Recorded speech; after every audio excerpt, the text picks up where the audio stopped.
Welcome to our senior secondary mathematics.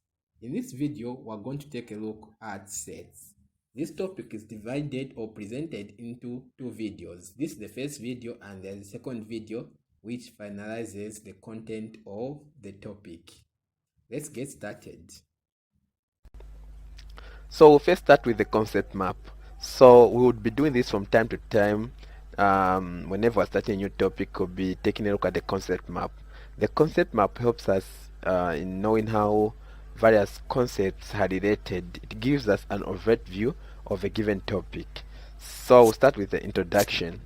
We're going to know what a set is. Then move to set notation. We're going to know how to write a set, how to represent a set in mathematics. Then move to set symbols. We're going to know or learn about various symbols that are used when working with sets. Then we'll take a look at three common use symbols, which includes the intersection symbol, the union of set symbol, and the complement of a set symbol. When we're done, we're going to visit a core concept that has to do with the visual representations of sets, and to teach us how to represent the sets visually and how to interpret such visual representations of a set, and it is called Venn diagrams. Then we'll visit the real world. We're going to take a look at the applications of sets in the real world. So what is a set? So a set is basically a group of things.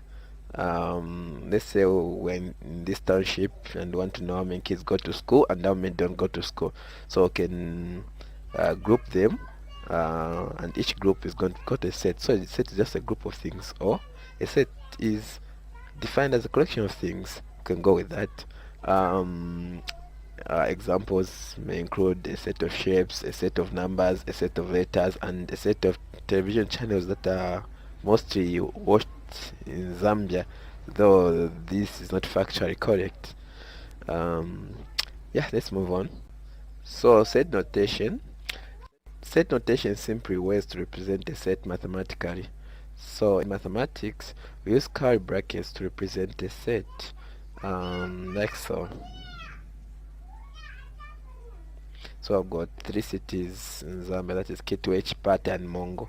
So we will, since they are inside the curly brackets, this shows that this is a set, and the things inside the curly brackets are its members or its elements. The other thing that completes the description of a set is a set name, and we usually use uppercase letters. Don't forget this. Always use uppercase letters to represent set names, like so. Okay. So we'll start with this symbol, which is called member of, and we can write like X is a member of A. So what this means is X is just an element in A. It's a thing that is in set A. This one, which is just the opposite of the first one, and is called not a member of. So if you write X is not a member of A, it means X does not belong to A. So the next symbol is this, and it is called union. And if we write A union B, what we mean is we're combining all the components, all the elements, that are in A with those in B to form a single set. Later, we'll take a detailed look at how to use all these symbols. So let's go on to the so the next symbol is this, and it is called intersection.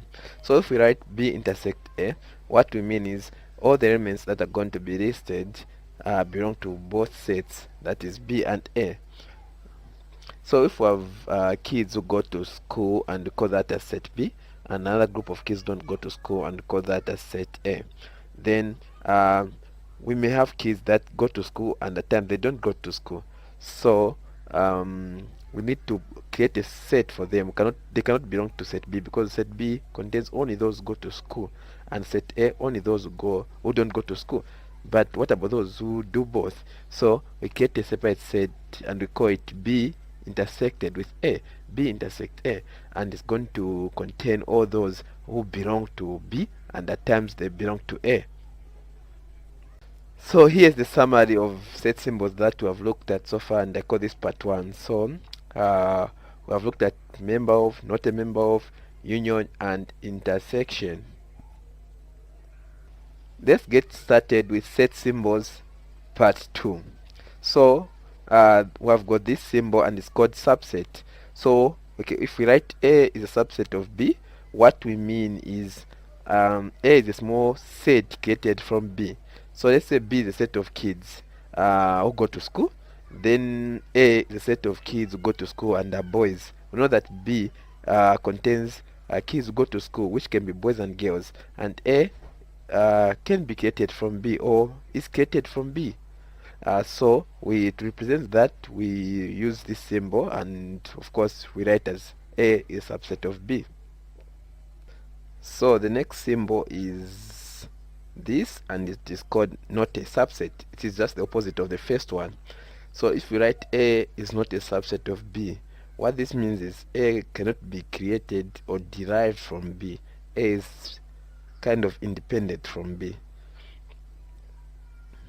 Next one. So the next one is this symbol called complement, and it is written like so: A complement. Yep. And what this means is all the things that are going to be listed are not in A. So the elements or the members may be present in other sets but not in A. Let's move. So another symbol is this, and it is called empty set. And if we write like so, A is got empty. What this means is A contains nothing. It has no elements, no members. So another way to represent empty set is of course the use of curly brackets, which contains nothing inside them. Yeah. So here's the summary of set symbols part 2. So we've looked at subset, not a subset, complement, and empty set. Another symbol that I shouldn't forget is this one, and it is called number of. So it is used to indicate the number of elements or members that are in a given set. So if I've got say set M, which contains these names, so if we write, or if we want to find the number of elements in M, like how many elements or how many members does M have, we write like so, and we put 4 to show that there are 4 elements in M. And now we're going to take a look at the last symbol that I like to call the big boss, written like so, and it is called the universal set. So this one usually contains all the elements under discussion. So if we're talking about kids who don't go to school and those who go to school, this one is going to contain all the kinds of kids, those who go to school and those who don't go to school, and those don't belong to either of the sets. Okay, we represent this like so: E is equal to blah blah blah, where the blah blah blah are the elements under discussion. So let's check our progress. So we started with the introduction, then we moved to set notation, then set symbols, and now we're moving into intersection, union of sets, and complement. Union of sets. A union set of 2 or more sets is a set made of all elements present in both sets. Say we have been given set A 1, 2, 3, and 4, and set B A, B, C, D. Then A union B is going to be equal to 1, 2, 3, 4 A, B, C, D. That is the elements of set A and B combined. Let's do an example. Find A union B given that A is equal to ABC and B is equal to EFM. And part B of the first example, we have A having ABC and B having elements ABC also. So let's look at it. So let's take a look at the solutions. So start with part A, and A union B can be written as ABC union EFM. So to find the union of these 2 sets, we just combine the contents of A with those of B, like so: ABC EFM. So let's move to part B. Part A is the simplest case. Part B is a bit complicated, so to put it, so part B is going to be A union B equal ABC union ABC. So how do we combine this? How do we get the union of these 2? So we might be tempted to write like so: ABC ABC. So when we're working with union of sets, we don't repeat members. Uh, when a member is present in both sets, we just write it once, not twice. So avoid this. Write like so, ABC. So always keep this in mind. When a member is present in both of the sets, just write it once, not twice. Let's move on. Intersection of sets. So the intersection set of two or more sets is a set made of elements common to both sets. Let's say I've been given set A as A, B, C, and 9, and set B as A, E, N. So we can see that member A is present in both of the sets, and member 9 is present in both of the sets. So we can write A intersect B as A and 9. So let's take a look at the second example.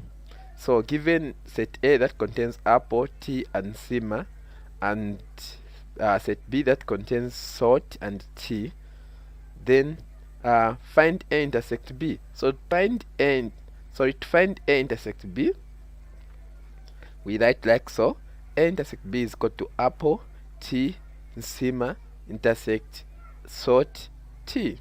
So we can clearly see that T belongs to both of the sets, and our A intersect B is equal to T. Let's move on. Let's take a look at another example.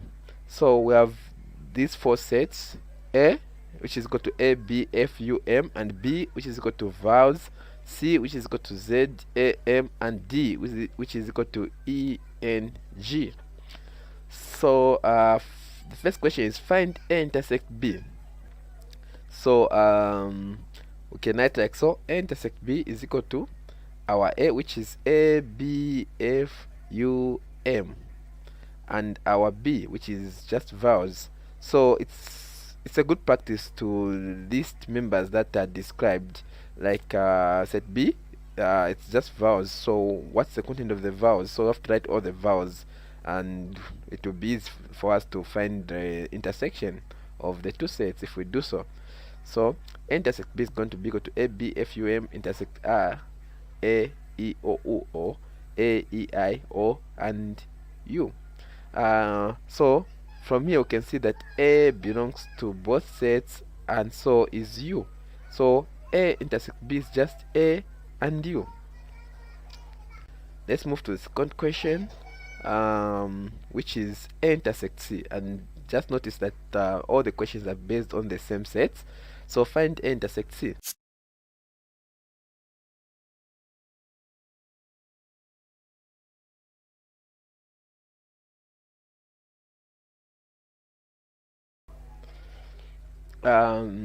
Let's look at another question, which is find A intersect B intersect C, again based on the same sets.